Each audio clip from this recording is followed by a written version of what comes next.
اليوم رح أعمل معاكم كيكة الصوص أو الكيكة الغرقانة زي ما أنا سميتها. قبل بداية الفيديو الرجاء الاشتراك بالقناة وتفعيل زر الجرس ليصلكم كل جديد.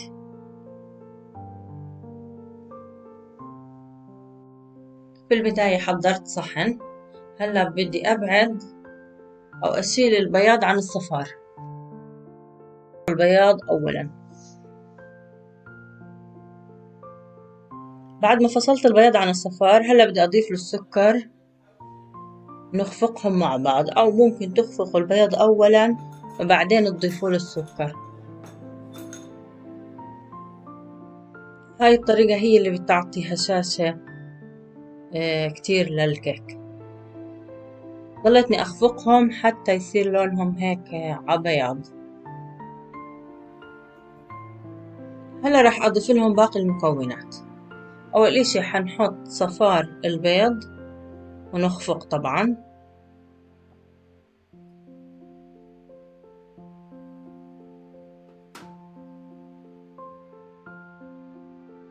وهيك بعد ما خفقنا الصفار هلا راح نضيف باقي المكونات بالتدريج.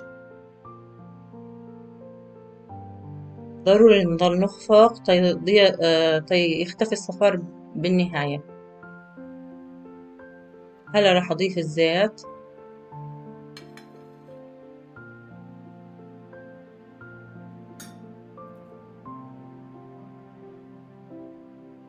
ونضيف اللبن. اللبن بعطي هشاشة وطراوة للكيك. هلا راح أخفقهم.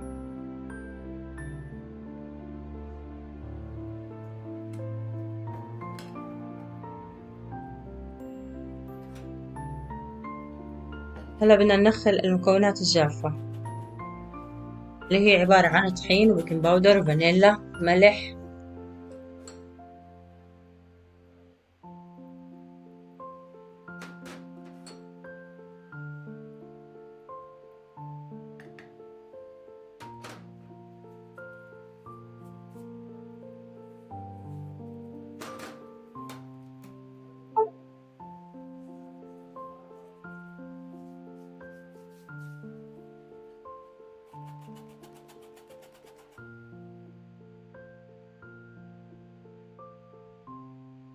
وراح نضيفهم كلهم على الخليط ونضل نخفق يختفي الطحين تماما. هلا راح أدهن القالب بس زبدة. ممكن تدهنوه طحينية، ممكن تدهنوه زيت وطحين زي ما بدكم، بس أنا القالب عندي إجمالا ما بلزق. هلا راح أضيف جزء من الخليط والباقي راح أضيف عليه الكاكاو.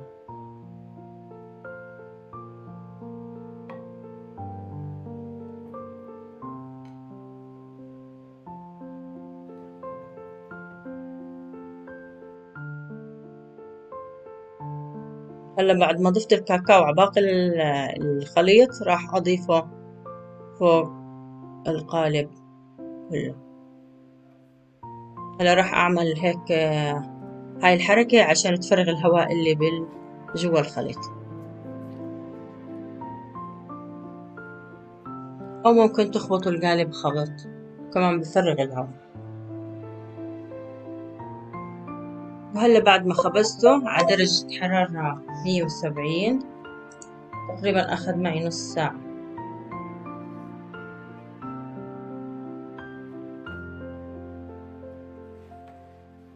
هاد شكله بعد ما انخبز.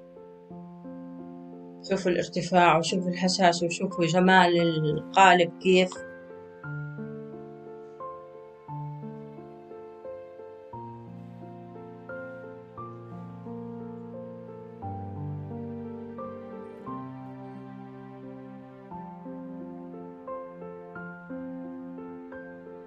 وهلا راح عملت له صوص الشوكولاتة. طبعا راح انزل لكم الفيديو الجاي طريقة صوص الشوكولاتة.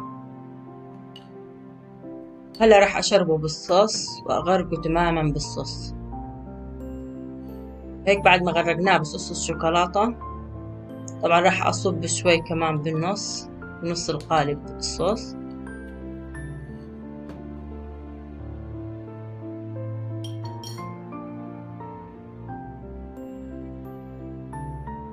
هلا راح نقسم وأورجيكم نتيجة الكيكة.